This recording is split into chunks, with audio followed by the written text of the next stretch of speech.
ازيكم يا حبايبي ام رفان عاملين ايه؟ إيه اللي انت ايه ده يا رفان؟ هاتي اي فوطه من الجداد اللي في اللي في البتاع.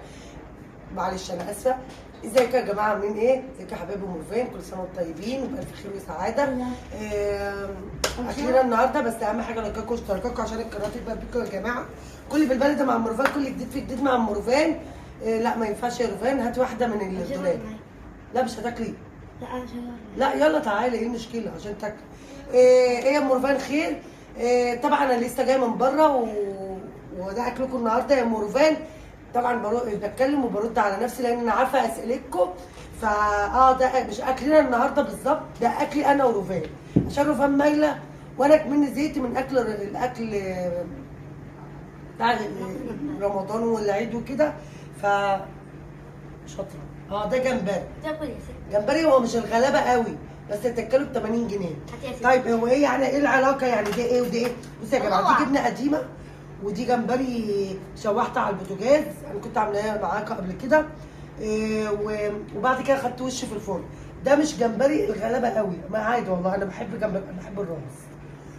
بصوا يا جماعه الكيلو ده ب 80 جنيه. طبعا احنا زهقنا من الاكل، انا كان عندي اكل طبعا من الكفته اللي انا كنت عاملاها قبل من الفيديو الاخير. فانا ماليش نفسي للكفته بصراحه. خارجه من رمضان والعيد قافله من الاكلات كلها، بس انا بعمل عادي اكل في المطبخ وكل حاجه بس لعيالي ولجوزي وكده، لكن انا رفانك منها مايله اصلا. ف والله كبير حلو وانا مايله قوي. لسه جاي من بره وهروح احنا جبنا ايه كمان. قلت يا بنت رفان واحنا جايين لقيت الراجل واقف بجمبري، جبت كيلو. يعني رفان قدامها 3 ايام تاكل فيه، يعني رفان بتعشق الجمبري ده على فكره. ابو محمد على طول بيجيب لنا الجمبري ب 300 جنيه بس انا مش مياله له. ليه؟ بحب اكل الجمبري بقشره، فطبعا الكبير ما بتعرفيش تاكله بقشره. جبت تمن قديمه 22 جنيه. وغسلت كام خصايه كده. انا بحب الاكل ده قوي، مياله قوي لاكل العيش. مين اللي بياكل مياله لاكل العيش ناوي زي ام رفان؟ انا بصوا ده عيش طري، ده معايا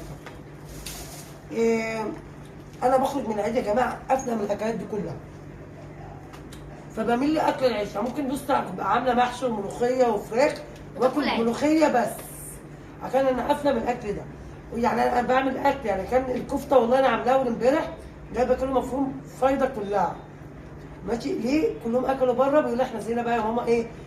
هم مش مايلين لاكل بره بس زهقوا من اكل البيت، يعني لازم تبقى عايزه تفصلي. خرجوا مع اصحابهم وكانوا بره. انا بقى برضه الفان الدروس مش فاضي اكل بره، يا ريت حد يعزم. نفسي حد يعزم. بعرف اكلنا القديمه جدا والله، احلى اكل بياكل.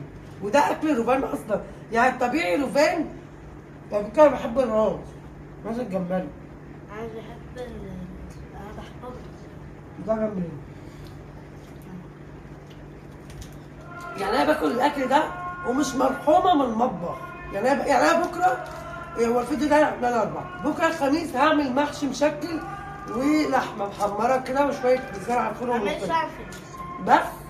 وانا في المحشي نعمل كروم وخس بس ملهاش. وانا برضك مش لسه مايله المحشي، بس لازم يوم الخميس ده اساسي لكل المصريين. يوم الخميس ده 3/4 المصريين بيعملوا محشي. الجمبري ده الكيلو ده جايبينه لينا يقعد معانا يومين 3 كده ناكل فيه. هتقولي طب انت جبت ايه بقى يا ام رفان؟ طبعا يا جماعه الشقه عندي مليانه ناموس من الافات ناموس فاجر وبجح وما عندوش دم. الناموس عندي يا جماعه مش ناموس، جاموس. فجبت ناموسيتين. طبعا كنت جايبه للسرير بتاعي ناموسيه، كنت جايبه الواحده ب 35 جنيه. دي بقى جايباها يا جماعه كان بيقول لي ب 220 استنى 135 اللي كانت على السرير ربان فتحانه. لكن انا جايبه الواحده من دي، جايبه 2، واحده على سرير محمد واحده على سرير اخوه. دي غليت كان بيقول لي ب 220، انا جايباها من شهرين. غليت يا جماعه من 135 ل 200، كان بيقول لي ب 220 خدتها ب 200. جبت الاثنين ب 400. الناموس يا جماعه انا مش عارفه هل الناس عندهم ناموس زيي؟ اقسم بالله نفسي اصور لكم أكيد الناموس هو بس ماسكه زي الموبايل بالنهار. يعني الناموس ده انا افتكر ان الناموس ده وانا في بيت والدي الله يرحمه كان بيظهر بالليل بس ومش بيجح. لا هو بيظهر كل يوم. بيظهر بس على جسمك، بيجي مستخبي يمص الدم من جسم البني ادم بالليل ويمشي واحنا ما بنشوفوش. لكن دلوقتي الناموس بجح وحياة ربنا بيجي يقف جنبنا كده عادي لا غريب. انا والله هصوره لكم. فانا مش عارفه ولا يعني الناموسيه اللي ملهاش لازمه كنا جايبينها ب 135. انا اول ما اتجوزت كنت جايباها ب 60. طبعا جايباها من شهر ونص 135، جايباها دلوقتي ب 200 جنيه. فوالله انا مش عارفه. جبت صاعق ناموس من كتر الناموس الكتير هنك والله العظيم. كنت جايباه بكام؟ ب 850 جنيه. فقلت لا انا هجيب صاعق تاني. طب وليه؟ اجيب بقى الناموسيه هتفضل العيال يناموا تحتها وشغلوا مروحه والناموس بقى ايه مع نفسه بره. عيالي طب اسكتوا بدل ما يسمعوكوا ينططوكوا حاجه. والله في ناموس معدي قدامهم. لا ده الناموس عندي يعني كان الدبان هو اللي بيجح. لا ده الناموس عندي اللي بيجح.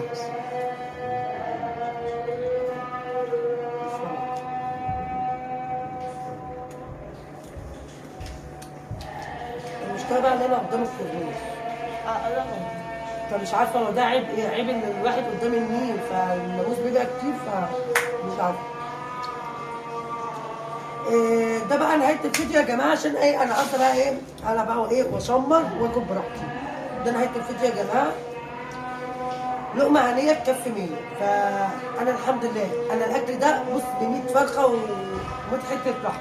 انا مش مياله اصلا الفراخ واللحمه.